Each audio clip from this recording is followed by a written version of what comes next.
Good evening, partner. It's Tuesday again. Good evening, partner. Partner, hindi ko kita Ayan, nakita na kita. Ayan, kaninan. Oh. As puting ako ngayon dahil magandang, of course, ang ating bisita eh. Oo, kapit. Yes, kapit-tapitaganan.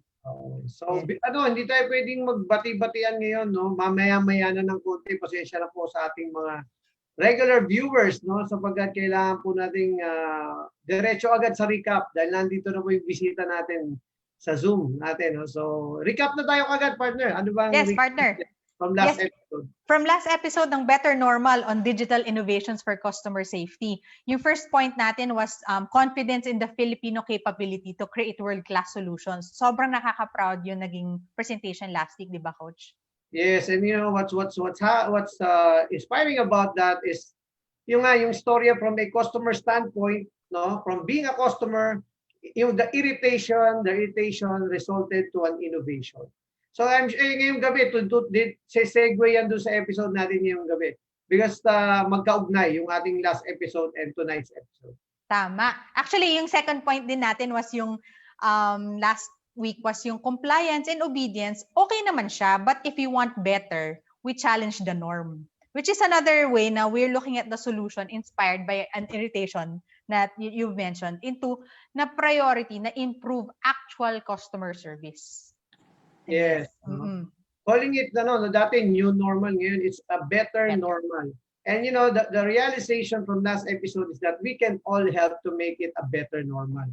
So from being helpless during the start of the pandemic, we are now all empowered. Yung mga bisita natin, it's our 24th episode nga pala, partner. Congratulations sa iyo.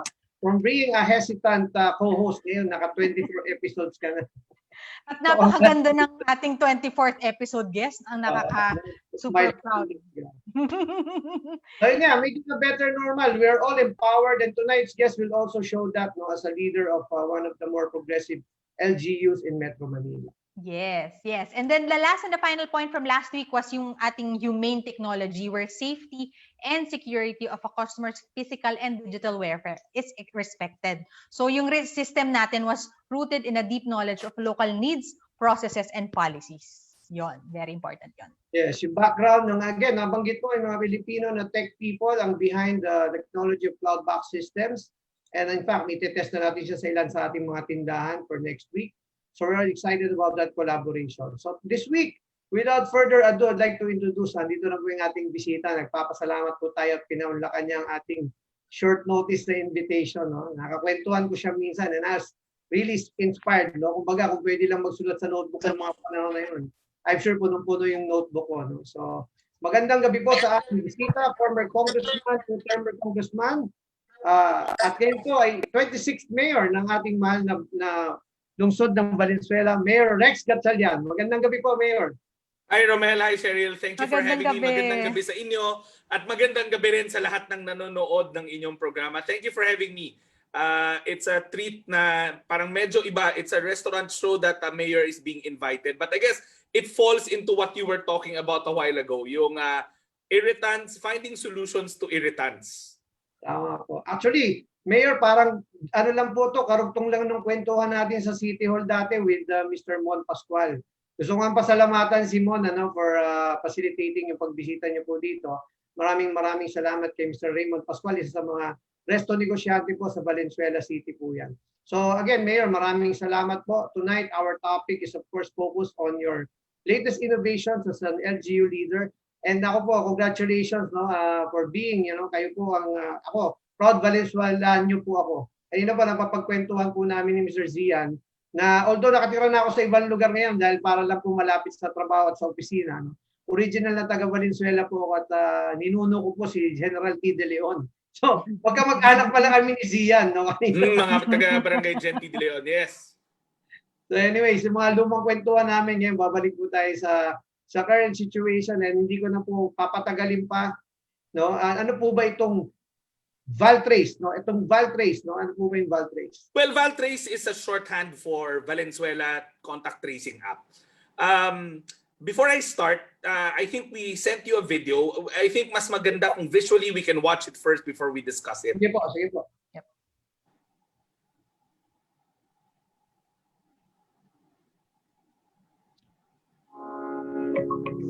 ka na bang magsulat ng contact tracing form sa bawat pinupuntahan mo?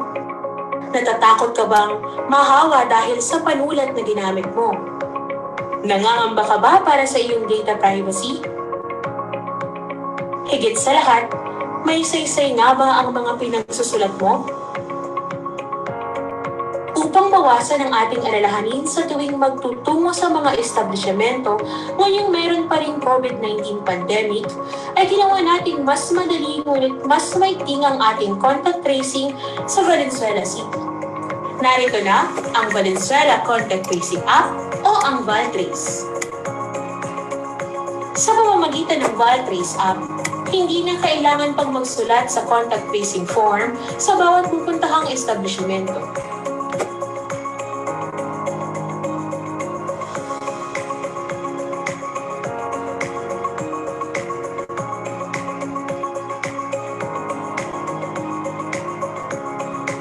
Kailangan lang ipakita at i-scan ang inyong unique QR code.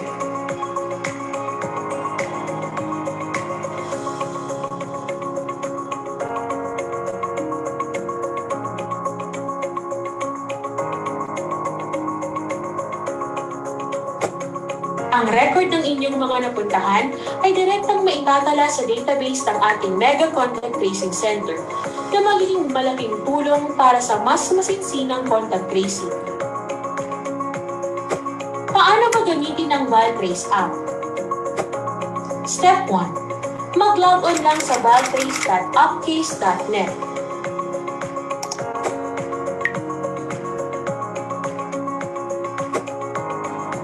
Step 2. Sagutan ng online form at i-click ang Submit.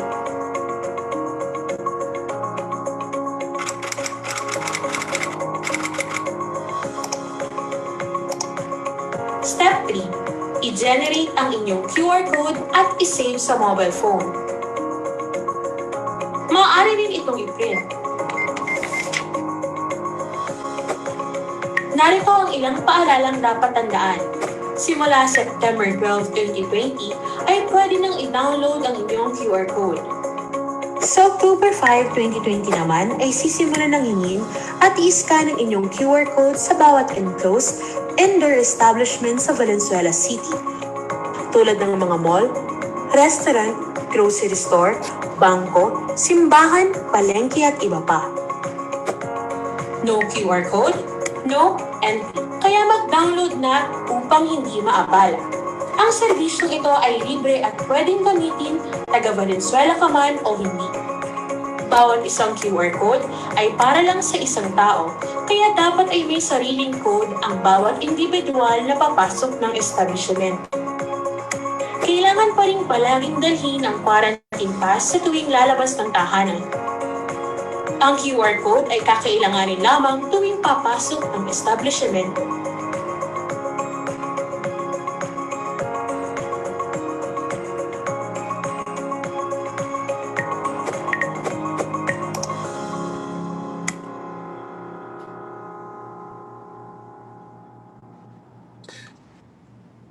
So Romel, Cheryl, that's the ValTrace. You know, nickname niya is ValTrace. Number one, it was launched last September to give 1 month na lead time sa mga establishments and sa mga tao dito sa Valenzuela to be able to download their QR codes. Now, the rule is simple. Every citizen gets a QR code. Now, you can't share. Citizens above 21, kasi remember, below 21, hindi pwedeng lumabas. And then all establishments needs to download the prescribed scanner for the QR code. It's not your regular scanner. It's a prescribed scanner. Now, everything's for free. Now, why did we come up with this system? Alam nyo, si COVID caught all of us off guard. Diba? Parang nangyari na lang siya. Then, all of a sudden, we all had to adjust, come up with these solutions that we thought were convenient. Parang nagta-trial and error stage tayo. Eh, ganun talaga pagbago, di ba? So, for contact tracing, ang na-device ng mga tao, this manual piece of paper na lahat ng establishmento meron sa pinto. Now we realize, number one, delikado yon in the sense na nakita nyo to, kayo, you're in the restaurant business. Pag you have a group waiting outside, isa-isa mag-fill up, it's so time-consuming. And then, nagbi-build up yung mga tao. So instead na maging efficient sa pagpapapasok, pagpapaupo, nagkakaroon ng convergence ng mga tao, and that might lead to more infections. Number 2, yung ballpen. Alam ko naman, isa o dalawang ballpen lang yung ginagamit sa mga establishments. But can you imagine pag nakalimutan ng guard, isanitize yun? And it can happen because, remember, human subjectivity yan. Depende sa guard kung lilinisin niya or hindi. That same ballpen can actually be the cause of infection. Remember just a day ago or kaninang umaga, lumabas na COVID can stay in surfaces for as much as 28 days. So, yung ballpen is a very good medium for quick transmission. Number 3, you have to really understand that there's that fear of data privacy. Imagine mo, you write it down in a small piece of paper and then you put it there, you don't know what happens next. To be honest with you, somebody can just pick up the piece of paper, copy down your personal information, or wag naman sana, there are scrupulous employees who might gather it at the end of the day and sell those sheets of paper. Or worst case, dagdag trabaho sa inyong mga establishment. Imagine mo, you have to cut the paper, you have to teach the people to write it, afterwards you have to store it. How much paper are you storing in your storerooms already? You're in the business of restaurants, not cutting pieces of paper. And then lastly, to be very honest with you, parang maraming establishmento just did that for the sake of compliance without really thinking its effectivity. Bakit? Any of those pieces of paper ba naka-log in sa mga database ng mga city halls? Remember, the contact tracing is done by City Hall. So kung you have your own database, we have our own database, parang walang saysay-yan. So in Valenzuela, we eliminated all of that. No more manual starting last October 5. Everybody gets a QR code and all you have to do is scan it. It's for free. Right now, we have close to around 600,000 individuals who've already downloaded and still growing kasi our target dyan dapat was 550. But given na may mga outsiders who do business in Valenzuela, work in Valenzuela, or visit Valenzuela, they can download that also. Establishments, we have close to 5,000 enclosed establishments that's already downloaded it. This app is only for enclosed establishments. Hindi siya for everybody. It's only for those that are may walls and may AC. Kasi remember, the virus is more susceptible to cross-jumping to people pag nasa loob ka ng isang enclosed area. So mga restaurants natin sa Valenzuela, at least we can tell you na number 1, may isa-isay na. Number 2, the burden is not with you anymore. It's with the city government. And number 3, it makes your lives easier. Diba? Parang you can focus on customer service. You can focus on making your workforce more efficient in service rather than dagdag pa sa mise en place nila yung maggugupit ng papel, magsusulat ng papel, magpiprint ng papel, itatago yung papel na wala naman talagang saysay. So in summary, in closing, Cheryl, you were right kanina when I was listening. You said irritants, no? COVID created additional steps that are inefficient and are turning into irritants that is actually turning away customers in the long run. At least here in Valenzuela with Valtrace, our people initially 2 weeks lang, we're getting feedback na ang dali. All you have to do is go in, contactless, scan, done. You actually get to see this in other countries. Pero here, kami yung nauna dyan. And I understand other LGUs have already contacted the same programmer that we use and they're already in the process of building their own databases. So we're already in talks with some of them to link up our QR codes and hopefully it becomes a movement among all LGUs that we have one common database with one common system. With that said, maraming salamat for giving me this time to share the story of Valtrace. Opo, Mayor. In fact, yan po yung isa sa dahilan kung ba't namin po kayo inimbitahan sapagkat kami po rito sa Resto Coach. Ang Resto Coach po ay isang advokasya, no? It's a show that is for resto negosyantes, yung mga may-ari po ng food businesses. And I know that you support us also. And in fact, ito pong Valtrace, no, nandito po sa phone ko yan. It really makes it easy for us business people, no? Gaya po na sinabi nyo kanina, ang paniniwala ko po, ang sistema is something that should make it easy for our people to make the right things happen consistently and fast. Sa kusina po, ganyan po yan, ano? Maski sa restaurant. Pag ang isang bagay mahirap gawin, hindi po ibebenta ng waiter yan. Hindi po ibebenta ng kusinero yan. And this is the same principle. So we're happy that you're talking about something that would make it easier for all of us. Romel, I can understand, no? Our family is also in the food business because may mga hotels kami. I can understand the level of standardization that you want when it comes to service sequence, di ba? May sequence yan eh. You greet the clients, you have them seated, you introduce yourself, you get their drinks, you come back, you give them their menu. Parang I understand that it can be very daunting for a service staff to remember all of those things. Challenge niyo yan. But nagagawa nyo. Pero pag dinagdagan mo pa yung load nila na sila magpapaliwanag nung pag-fill up ng form, sila magta-thermal check, sila maggugupit ng papel. Like I said, yung miss and plus nila, padami ng padami, baka mahilo na yan de oras. So, it really is not the job of the restaurants. The burden should be with us, local governments. Yan, napaka-progressive ng thinking, sir. Ano? And sabi ko nga, kami sa amin, welcome na welcome. Kaya po, sinama po namin kayo rito sa show, Mayor, para po maintindihan po rin ng ibang mga restaurant owners na nanonood sa atin from different municipalities and cities all across the Philippines po yung nanonood dito, no? From Mindanao to Visayas. And also we have some OFWs na watching the show. Global. In fact, yung co-host ko po, kung di nyo naabutan kanina, nasa KL po si Cher habang po tayo nagsho-show ngayon. Okay. I thought you were in your restaurant somewhere in Manila. Hindi pala. Opo. Siya po yung ating representante from Kuala Lumpur, Malaysia. So she also updates us about the situation in Malaysia right now. And kanina nga po, kinikwento niya nasa MECQ uli sila, unfortunately, after one single event in Sabah, which was the elections.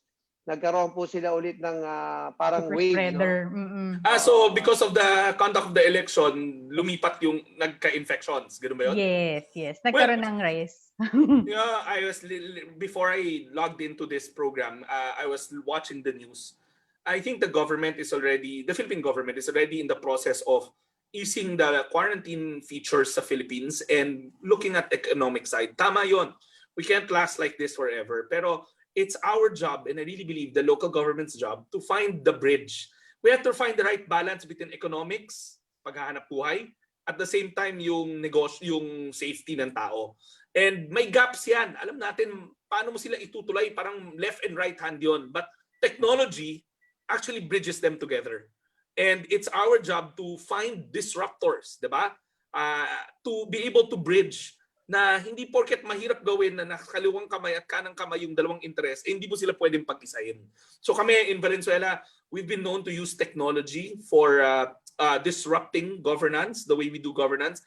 Hindi pwede sa amin yung status quo kasi the world of 10 years, 20 years ago, ibang-ibang teknolohiya ngayon and magagamit mo yung kapangyarihan niya para makuha yung gusto mo. Efficiency for the restaurant owners, safety for the customers, and at the same time, economics for everybody. Yeah, I think yung pinaka-importante po na nagustuhan ko rito as a personally, no, and as a business person also, yung paggamit po natin ng data analytics, no. Yun po yung isang benepisyo nito, no. We're not just tracing, we're not just collecting, we're not just making it easier for the business people and for the customers. And by the way, Mayor, the employees really appreciate this, and they send their appreciation, no. We've gotten feedback from our branch in Valenzuela, and they're appreciative of it. They've been telling people about their experience sa mga iba naming branches, and really takes the load off them. And more importantly, they feel safer. Kasi po minsan nakakalimutan natin yung isang aspeto rin po, yung pakiramdam ng mga empleyado about safety. Kasi sila po ang pinakamaraming na-encounter na customer, di po ba? Actually, Romel, we've been running the program now, yung full implementation ng no QR code, no entry in enclosed areas since last October 5. The feedback has been very good. I'll give an example. No? Dati, pag nagko-contact trace kami sa call center namin, so tatawagan namin yung taong nag-positive. Sir, ma'am, nag-positive ho kayo. That person is going through so much psychological stress. No? Siyempre, stressful yun. Pag tinanong mo siya, sino yung mga nakasalamuha mo in the past couple of days? Alam mo, chances are ang natatandaan lang niya, pamilya niya.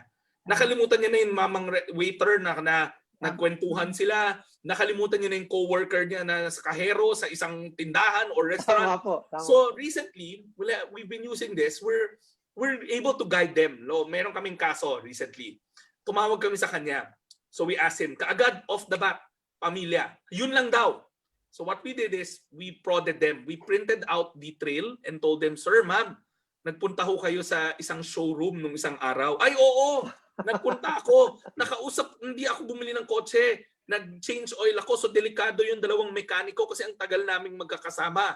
So yung mga ganon, the Valtrace gives them the necessary prodding tools. Parang, why interrogate them if you can just ask them politely, diba?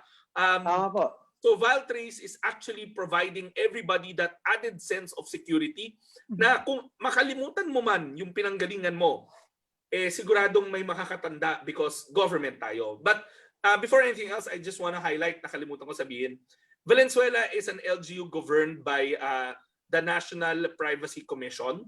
Matagal na kaming accredited. So all our privacy policies, all our privacy handling protocol meets government compliance. So pati yung disposal niyan later on, handling, who can view it, sino may rights, lahat yan foolproof. So you don't have to worry na masyadong marami kaming alam na detalye tungkol sa'yo. We are duty bound by law to make sure that the data is protected, handled well, and used only for the right purposes. Yan po, napakahalaga niyan, no? From the customer standpoint and also from the business people standpoint, it prevents yung aming liability also, no? For people mishandling the data and not protecting our customers' rights. At saka nakatie-in din siya dun sa security and safety of physical and digital feeling ng Kasi customer. right now, we did a couple of FGDs before we launched this with different sectors, restaurants, banks, groceries, markets. The employees will tell me, ginugoma pala yung mga papel na yan, yung manual, tinatago sa isang kahon na nasa storeroom lang. So for all intents and purposes, pwedeng may dumampot nun, i-photocopy or ibenta sa mga telemarketing companies and make so much money out of it. When I asked them point blank, nasaan yung mga papel? Sabi nila, nandun lang ho sa bodega. So there's a high risk or a high chance na may data leakages or seepages. Tama po yun. No? Kaya nga napakalaga, pinoint out po natin kanina yung napakaraming benepisyo nitong ValTrace. That's why we're very excited na isama po kayo ngayong gabi dahil talaga pong kami mismo, no? Sana ang wish namin kumalat po sa ibang LGU rin po itong It's starting, Romel. One system, no? One system. Yeah. A couple or mga 3 or 4 LGUs approached us about it. So we gave them the name of the developer for us, no? The concept was ours but may nag-develop. So they're already rolling it out, and then later on hopefully we can interface with each other. Our contact tracing, our QR code works in that city's QR code. Their QR code can work with us, and before you know it, there's just one QR code for everybody else. Well, maraming salamat, Mayor, sa ValTrace, and I'm sure, no, meron po, nakita po kanina, nagre-research ako, meron sa YouTube, meron po tayong mga information on your pages, no, sa Valenzuela City page and of course your own personal page. Another thing that caught my attention, isa rin po sa dahilan kung ba't po namin kayo inimbita. Maraming salamat po sa pagtulong nyo sa mga food businesses, no. Nakita ko po, nakakatuwa yung inyong mga post, no. And a few months back, nagkita po tayo, nag-courtesy call kami, and I know you're a foodie, no, na nakikwento nyo nga, no. Even kami, yung sarili namin mga pagkain sa Buffalo's, proud na proud yung mga taga Buffalo's nung binanggit ko sa kanila na may mga paborito kayo and you know your food. So can you tell us more about your initiative to help the local business people? Well, remember, itong pandemic has really changed the way we do things. You guys know this for a fact na I think people are now ordering more takeouts, having food delivered more kasi takot sila physically, like you said, Cheryl. Yes, there is a niche market for people who still want to go out. Hindi ka naman pwedeng nasa bahay lang lagi. But Romel, you told me nga, suddenly there's a surge of people doing transactions for food online. Now, maraming mga home-based, mga Valenzuela-based restaurants and mga kitchens that started doing their business. So what we did was it started innocently. Dahil malaki nga yung following ng local following ko sa Twitter, Facebook, marami sa kanila nagpapa-endorse just to get the top of mind, no, na Mayor, kainin nyo yan, tapos sabi nyo, i-post nyo kung anong komento nyo. Before you knew it, ang dami nang pumupunta. So what the local government unit did now is to organize it. We worked with the Facebook page curator, Valenzuela Palengke Online and Valenzuela Changi Online. Matagal na silang nandyan. So we want them to be able to be part of the solution. Meaning, doon iloload lahat tong directory of food establishments in Valenzuela. And then we will be the one doing the boosting, the banner ad placement for these pages. We'll let them curate it so that the community has a stake on it. Kailangan may tayarin yung community Pero alam natin magastos yung advertising, and that's when the local government will come in. So now, everybody who is craving for something in Valenzuela will just have to go to one page, one Facebook account, and get every single restaurant, whether it's in a mall, freestanding, home-based, get their food delivered right at their doorsteps. Ngayon kasi minsan busy rin yung mga tao, so wala silang time to surf a lot, to pry. They want everything all in one central page in the social media networks. Tama po yan, no? Mayor, from experience po, napakalaga ng aggregation. Yung pagko-consolidate po, no? Para po siyang mall. Ayan po yung online mall na tinatawag natin ngayon, no? Gaya po ng Grab Food, no, Food Panda. Ito pong initiative nyo. It's very much welcome sa aming mga resto negosyantes because people will have, again, no, it's a concept to make it easier for our customers to find their favorite restaurants.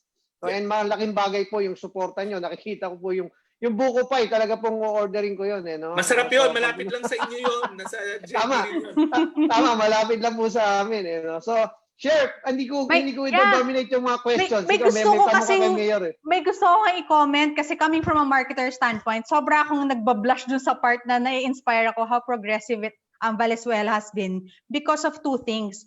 You mentioned the FGDs, which na-feel ko your knowledge of the customer experience. Hindi siya basta-basta meron siyang deep, meron siyang pinaghuhugutan. At saka yung second point, yung ginagamit niyo yung digital as a solution. Yung wala na yung fear na parang let's get it on and let's find solutions. Solution-oriented siya.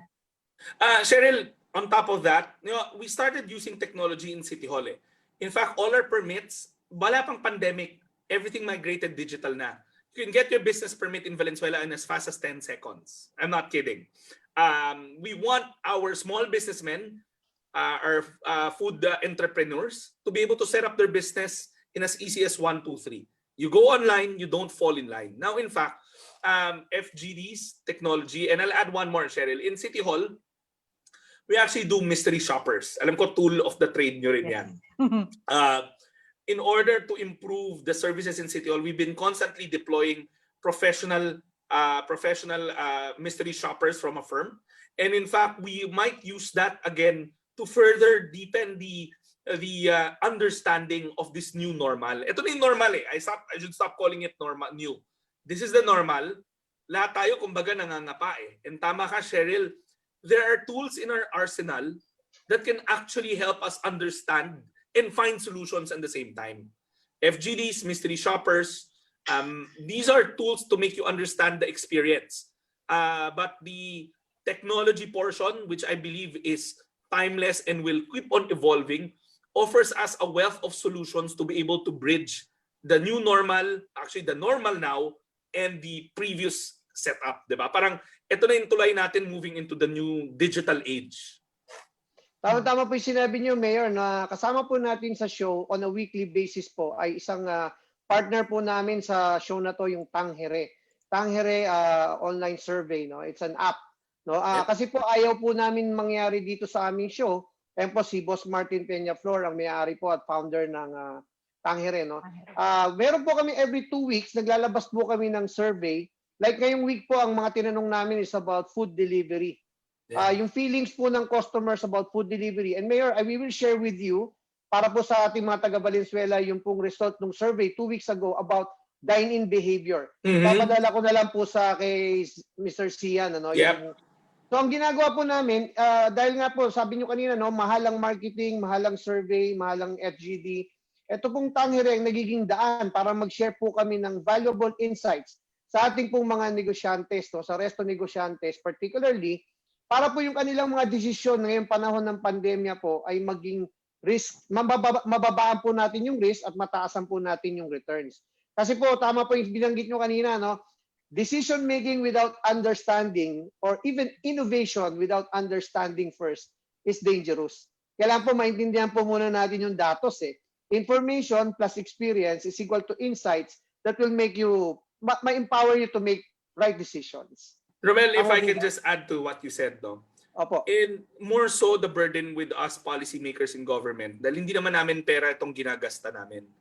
We can be making programs or solutions that will just be useless in the long run. Kaya we have to understand, like you said, the nature of the problem, the potential solution is on the table. But kasi at least nga kayo, you can always charge it to experience. Pero kami in local government or in government, we cannot charge it to experience. Remember, buwis ng taong, buwis nyo to yung ginagamit namin. So we can't do wasteful spending. We have to really fully understand the grasp of the problem before we provide a solution. That's why research for us is very, very important. And sana ma-share nyo sa amin yung survey results na yun because it will again help us understand the new consumers of Valenzuela. Ito po, Mayor, if you may, no, it will only take 5 minutes. This is the results of the survey for last week. No?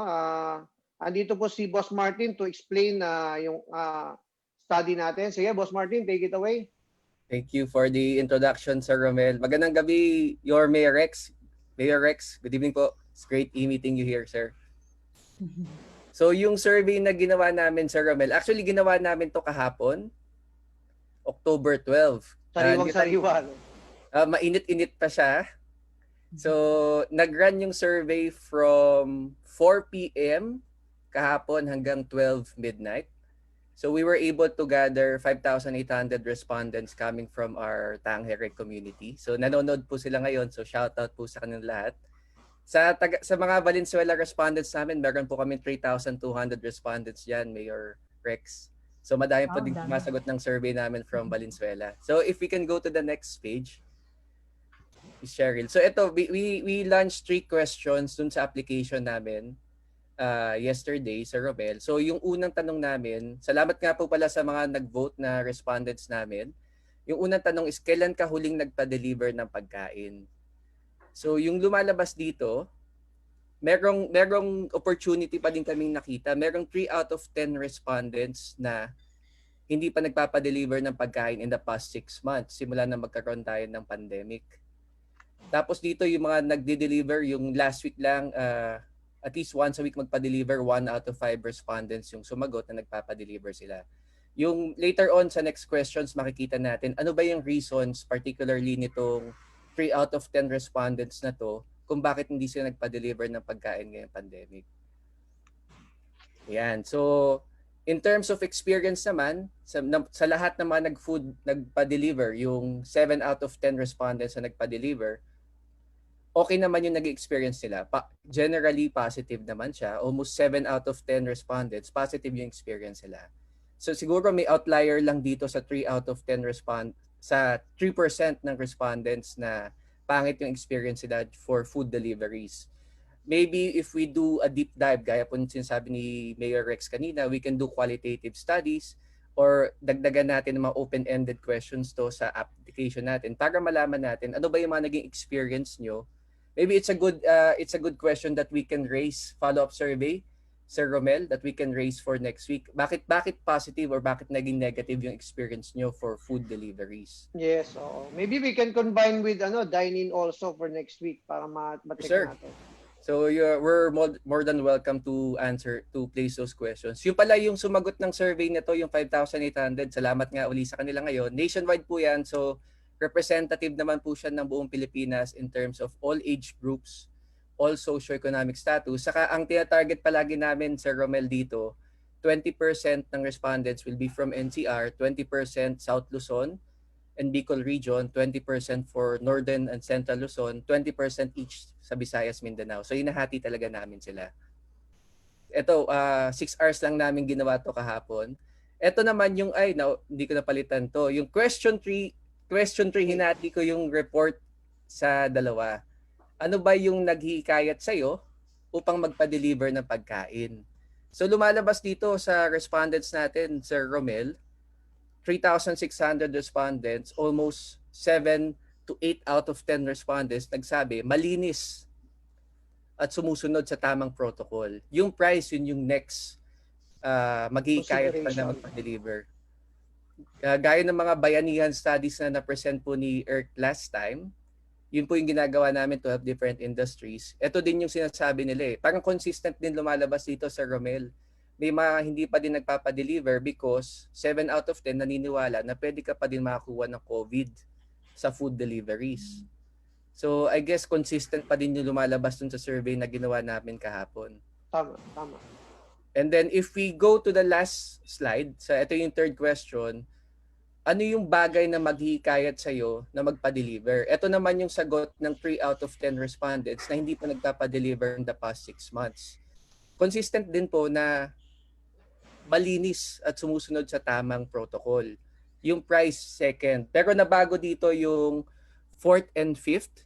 So yung placing ng masustansyang pagkain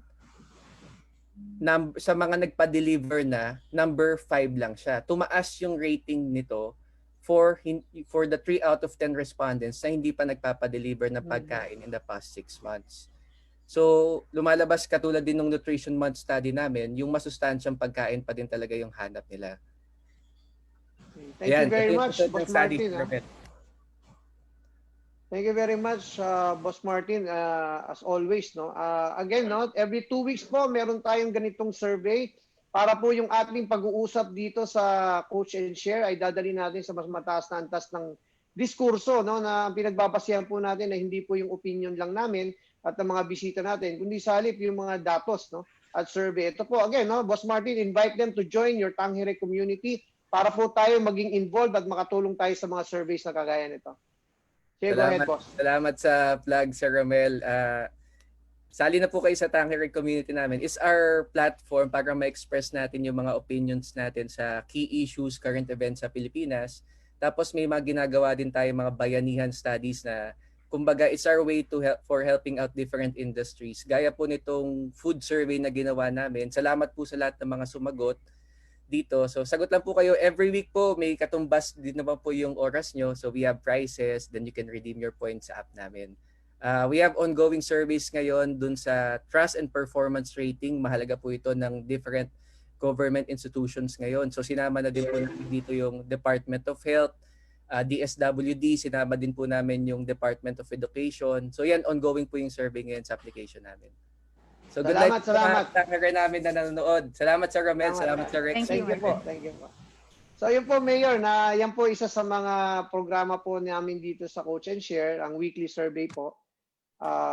So para po yung aming usapan dito is based on pareho po tayo naniniwala, data po talaga. Yes. Database. I think magta-tie in siya very much on yung results on feeling safe, especially in Valenzuela. Pag nakita natin yung Valtrace sa kayang, di ba? Parang magtatahi-tahi siya. For that result, yes. Yes. Oh, and maybe Tangere can do a survey about Valtrace, no? For free, di ba, Boss Martin? I-send ko hindi si Martin sumagot eh. I-send ko po yung dashboard ng dine-in sa kanong food deliveries para makita po natin yung breakdown per city. Makita natin, Mayor Rex, yung sagot ng mga respondents namin from Valenzuela. Yes, para we can adjust to it also. Sige po, i-send ko po siya within this week. I-send po ni Sir Romel. Salamat po for your time this evening. Good night po. Okay. Thank so, you. Mayor, isa po sa mga dahilan din, no? Kanina pinag-usapan po natin yung Valtrace and then of course yung yung food business support niyo po, no? Yung online consolidation of all the businesses sa Valenzuela. Maraming salamat po muli. Alam mo, Share, kaya may alam din sa marketing si Mayor kasi di mo na itatanong, ang secondary field of study niya sa George Washington University ay marketing, no? Bukod sa psychology ay marketing. Kitang-kita naman. Pero graduate siya ng political science. So, sumi-secret lang si Mayor, hindi niya sinasabi sa'yo, pero pareho kayong marketer, no? Pareho kayong marketer. So, by the way, gusto ko rin po sanang tanungin, itong pagkakataon nito, Mayor, gusto namin kayong tanungin about leadership. Kasi isa rin po sa mga inaabangang topics ng ating mga tagapanood po dito is about leadership. Sige, Share, yung mga baon mong tanong, ilabas mo na. Ayun, Mayor, who or what inspires you on how you approach leading Valenzuela? Well, actually, I can't say there's one particular person in the sense na iba-ibang leader, iba-ibang style, and they get different results, no? Ako, I just like decisive and strong leaders, no? From the mold of Lee Kuan Yew to Mahathir, I like people who are decisive, who are strong. Our very own president, hindi sa dahil sumisip-sip ako, kundi what I like about him is because he's very decisive. In leadership kasi, especially during what we saw in this pandemic, you have to be decisive. Hindi pwede yung urong-sulong, hindi pwede yung puro teka, di ba? We need leaders in these times who can decide, implement immediately, because time is of the essence. So ako, I like leaders who are decisive, leaders who are implementors. I don't like those that keeps on dilly-dallying and over-analyzing. I'm not saying analyzing is bad, but sometimes nagkakaroon ng analysis paralysis, di ba? So masyadong matagal, patay na yung kliyente mo, hindi mo pa rin nabibigay yung solusyon. Tama. Especially yung sa politiko po, yung term nyo is maikli lang kung susuriin ang bilis mo ng panahon. That's true. But in what I learned also here, it's not how long you spend. It's a day in a public servant's life is a day that you can change thousands of lives. Tama po. So, bottom line there is you have to come armed, complete with the data nga. Like I said, the complete understanding, but better make sure you can decide easily. So I like strong, decisive leaders. Ako naman, Mayor, if I may, no, nung nag-meet tayo, no, I was impressed with, unang-una, malaki po yung tanda ko sa inyo, pero I was impressed with your wisdom. And yung wisdom na yon, ewan ko naalala niyo yung kwentuhan natin ni Lamon, sandali lang po dapat humaba tayo ng humaba. Kaya lumamig yung wings. Okay lang. Sabi ko nga, may daman yung wings eh. So anyways, nung kwentuhan na yon, what impressed me most is your being organized, no? In your way of thinking. Kasi po, I'm a student of leadership. And ako naman, I admire people who have organized thought processes. Parang meron kayong framework parang iniisip ko parati nang tinitingnan ko po kayo. Meron kayong framework and meron kayong template kung paano nyo sinusuri at ina-analyze even yung kwentuhan natin, napaka-organized ng inyong thought process. And as a person, no, I can say, kanina nyo po binabanggit paulit-ulit yung importansya sa pagiging organized ng isang leader. No? Organized means also yung preparedness, no? Napakahalaga po noon kasi hindi ka naman pwedeng maging decisive kung hindi ka prepared, hindi ka organized, and hindi ka data-driven. Tama po ba yun, Mayor? Tama. Well, you said it all. Understanding comes with knowledge of the data, the issue on hand. You come prepared, you start analyzing it, but when you get to the field, dapat mabilis tayo. Kayo, you know this very well, you're entrepreneurs. Opportunity knocks once. And if you keep on dilly-dallying sometimes and you don't want to take that big leap, yes, you can survive, but no, you probably won't get very big. We understand that whether in business or in politics, those that, di ba may saying sa mga movies ngayon, madalas nila ginagamit sa American movies, you go big or you go home. Yes, you go big or you go home, but when may caveat yun sa akin, you have to understand things first. Lalo na sa government, like I said nga, this is people's money that you're using. You can't keep on going big and then going bust all the time. You have to make sure na hindi wasteful in spending. I guess, Romel, it comes with my personality. I have to admit, I'm obsessive compulsive. So I like things organized, even in my mind. I like it compartmentalized. Step 1, step 2, step 3. And it makes my life easier. You know, running a big city, a mid-sized city like Valenzuela, 1,100 things nangyayari per minute. You have to make sure that you can compartmentalize. But there are tools, no? Like number 1, I carry a notebook with me all the time. It's in my bag. I saw si Cheryl's been jotting down notes, so you can't remember everything, di ba? Number 2, get efficient people to work for you. Alam ko kayo, you are entrepreneurs and you know that value very well. Na hindi ka pwedeng nasa 3 meeting ng sabay-sabay. You also have to delegate, but you have to make sure na kaparehas mo yung orientation ng assistant mo or ng papapuntahin mo. Because ayaw mo rin naman na magkalat siya pagdating doon, di ba? So there are tools to the trade to being organized, but I guess it's a personality flaw or a personality blessing na obsessive compulsive ako. Tama. Ano yun it's matching your strengths and passion to the role that you play in life. No? And as a leader, I like what you said about, Mayor, yung accountability. Kasi yung pagiging decisive and strong, ang dulo naman yan is for as long as you want, you can take accountability for your decisions, your actions, and your pagiging strong. No? Kasi mas mahirap na kombinasyon, yung decisive ka nga pero hindi ka accountable. Tama po ba? Romel, Cheryl, you have to remember, wala namang kinaiba sa negosyo to Wala namang zero risk. All programs, whether in business or in public service, they have risk. It can fail. It can not address the problem. But, ang like ko sinasabi nga, there are tools of the trade to help you minimize the risk. And you can go in na all guns blazing, na yes, gusto ko to gawin. Bubuhos ko lahat ng oras ko, lahat ng resources dito. Kasi alam ko, yung balik nito is not marginal, kundi exponential. Diba? Tama. It's understanding your high impact priorities. Parang Pareto principle din is the 20% that will deliver the 80% of the results. Yes. And then the domino effect will take So Cher, do you still have any questions?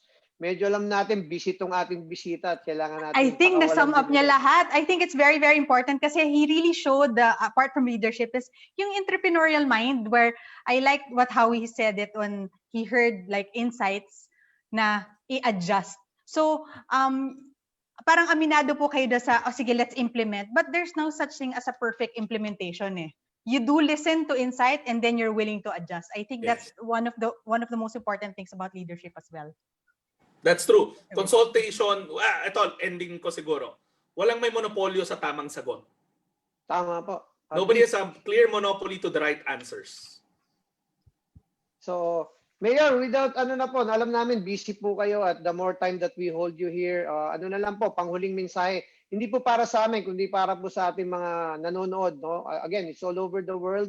Modesty aside, may mga OFWs po tayo. Of course, maraming Valenzuelanos, no? At maraming resto negosyantes. It's your turn na po to say something. Romel, Cheryl, first of all, thank you for having me tonight. No, it's been one productive discussion. Sabi ko nga, these are trying times, but I really believe that the power and the pillar of the economy are small entrepreneurs, SMEs, small, medium entrepreneurs like yourselves. And we all know everybody has to eat.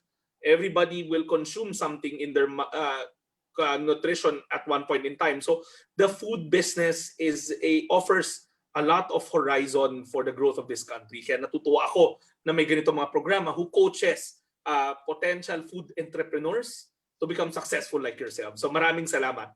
Maraming salamat po, Mayor. At paalala lang po, anytime po na kailangan po ng serbisyo ng Resto Coach at ng Coach and Share sa Valenzuela, kami po ni Share ay willing po kami tumulong sa ating mga estudyante. Lalo po ngayon, online classes po, no? Yung mga nag-HRM, kung anumang kurso na feeling nyo po, makakatulong po yung aking 3 dekada ng karanasan. No? Definitely, you guys will be called in to volunteer soon. Yes, maraming salamat. Salamat po. Thank you po, Mayor. God bless po. Maraming salamat din po kay Mr. Zian, no? Kay niya, no? Ating pong PIO. No? Ay kamag-anak ko pa pala si Sir Zian. At siyempre si Mr. Mon Pascual po na nag-facilitate ng ating pagbisita ni Mayor. And I think, this is a humbling milestone for for us as itong ating payak na palabas, na itong ating simpleng palabas, no, na Coach and Share ay dinalaw ng isa sa mga hindi na po, very modest po yan si Mayor, no. For everyone's information, si Mayor po ang pinakamataas na approval rating sa lahat po ng city mayors ng mayor sa Metro Manila. So, ganun po, no, napaka-progresibo. Parang hindi nga mayor yung kausap ko very kanina. refreshing, no? Actually. Yes. Very refreshing, no? Hindi politiko, no? But talagang mayor in the truest sense of yung leadership, no? And ako, ang dahil kong sinulat sa notebook. Ako din. No? And then, naisingit pa natin and he was very generous to indulge us, no? Napasingitin natin yung ating weekly segments, no? Talagang that speaks a lot. Alam niya no? Alam niya pag merong saysay yung and that's a compliment and I congratulate you, partner, no? Sinabi niya na this is a productive of his time. Session, yes. Very busy person that Coach and Share. Maraming salamat po sa ating mga tagapanood. Sapagkat nakita niyo po yung ating linggo-linggo pagsasama-sama ngayon po nag-culminate with one of the more significant guests natin, no? And lahat po ng naging guests natin are coaches, no, in their own right, no? And maraming salamat po talaga sa suporta nyo at nangangako kami ni Share na maghahanap pa kami ng iba pang mga bisita, no, for the past kagaya po ng ating past 23, ngayon pang 24 episode na. So, ang dami mong take away ngayon. I-share mo na, kapatid. Ang dami nga eh. Yung unang-una was yung very basic. Meron talaga siyang how he grasped the problem. Grasp the problem. And then, innovation without understanding is dangerous. Kasi yung title ng ating episode is yung solutions-oriented approach. Yes, it's good to come up with solutions, but have it rooted in insights. Diba? Yung wisdom. Ako naman, talagang nakita mo naman yung pagtango-tango ko kanina because I also believe in that. No? Information plus experience is equal to insights. Yes.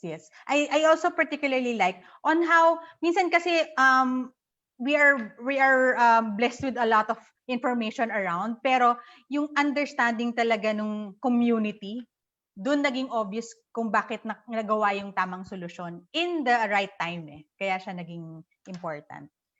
And then the second point is taking advantage of the tools. Na-highlight kanina is yung research and technology and making it work for you. Kasi siya yung parang nagiging solutions bridge.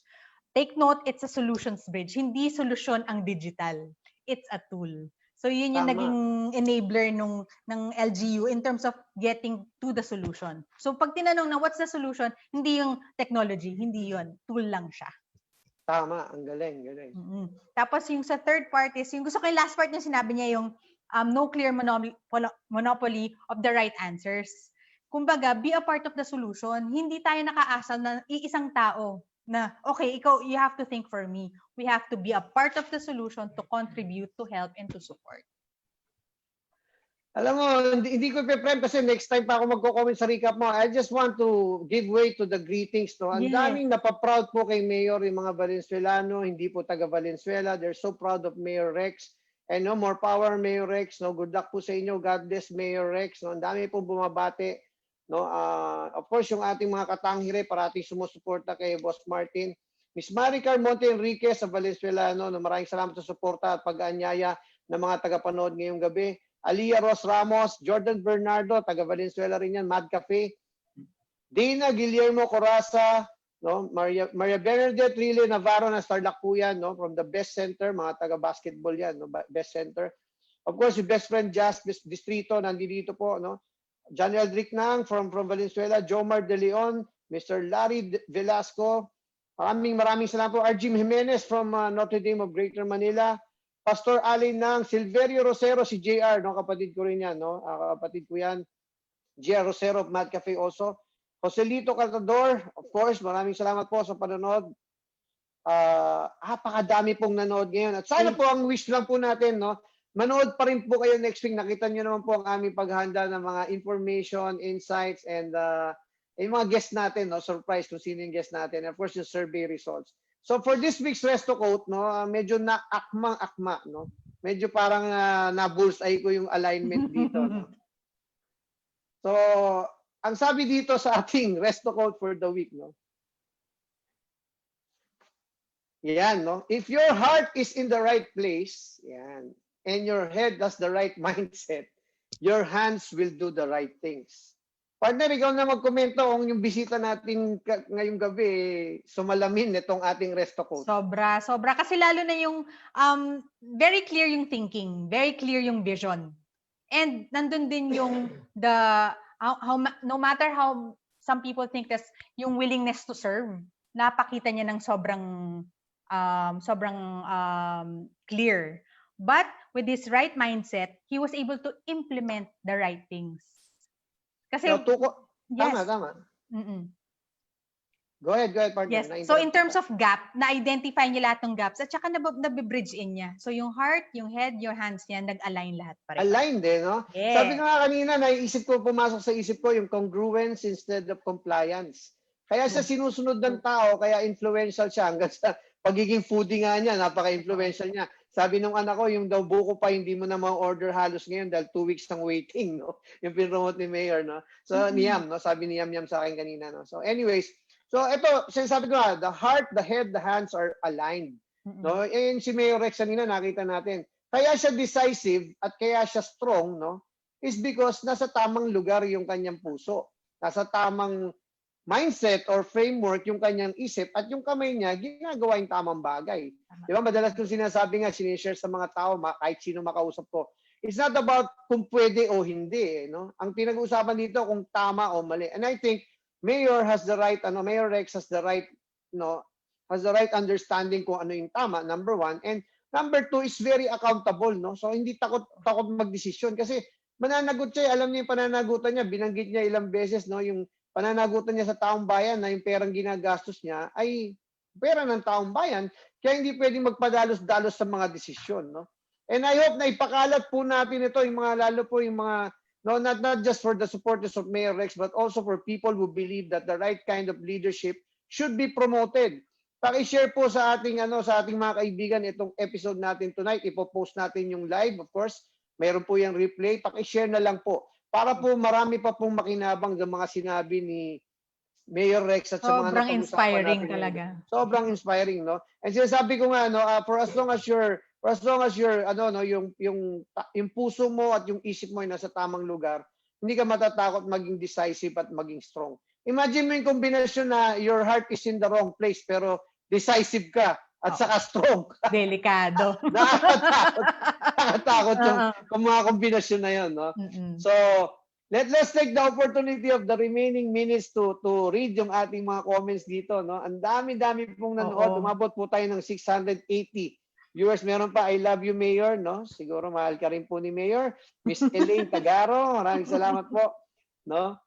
May mga bumabati, of course, from Las Vegas, no? The Castro family, Jake, no? At at ang kanyang buong pamilya, no? Si Maring Tina, no? Meron nga galing ng KSA, no? Ayan po, mga meron dito, no? From Ramon Quiamco Jr. Ako lang ba? Pero ang gwapo ni Mayor. Ayan. Mga komentary. Nakakatuwa, no? Proud to be a Venezuelano, no? Salamat po. Ang dami-dami. The best mayor, very supportive as ever. No? Ako po, sana na-appreciate natin yung pagiging talaga, ang galing ng leadership qualities ng tao. Kaya po inimbita natin dito sa very innovative. Very precise. Nakita mo gano'ng kabilis na dinrive yung mga points niya, no? Yes. And then Wala na akong chance na itanong. Di ba may listahan tayo ng tatanungin? Yung lahat ng listahan na address niya. Natuhog niya. Natuhog na niya. Ayan, mga taga Buffalo, SM Valenzuela, Eileen. Maraming salamat, Eileen Vita. No?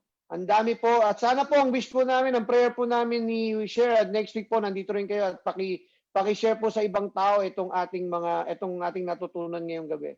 No? Makita mo rito sa mga comments, ang dami pong humahanga, no? At very deserving naman po ng inyong admiration. So kami po naman dito ay tontuwa ngayong gabi, walang mapagsidlan yung aming kasiyahan, no? At of course yung aking virtual background, wag niyo mo kalilimutan, hindi po sa Valenzuela yan, pero sa BWNT Market opening soon, no? And of course we always wish you there in Malaysia the best of health and safety sa inyo dyan, no? Sa inyong MECQ. Yes. Dito rin po sa atin, malayo na po ang ating narating mula po nung Marso. Ito pong aming mga impormasyon, ipopost po natin lahat, pati po yung results ng Tangere Survey. At bago po ako matuyuan ng laway sa dami ng aking sinabi ngayong gabi. Masaya po tayo, blessed po tayo sa ating bisita at sa lahat po ng mga nanood. No, hanggang ngayon, 127 viewers pa rin po tayo. So, 24th episode, more power to all of us. Stay safe, stay healthy, and stay optimistic. God bless po. Maraming salamat po. Salamat.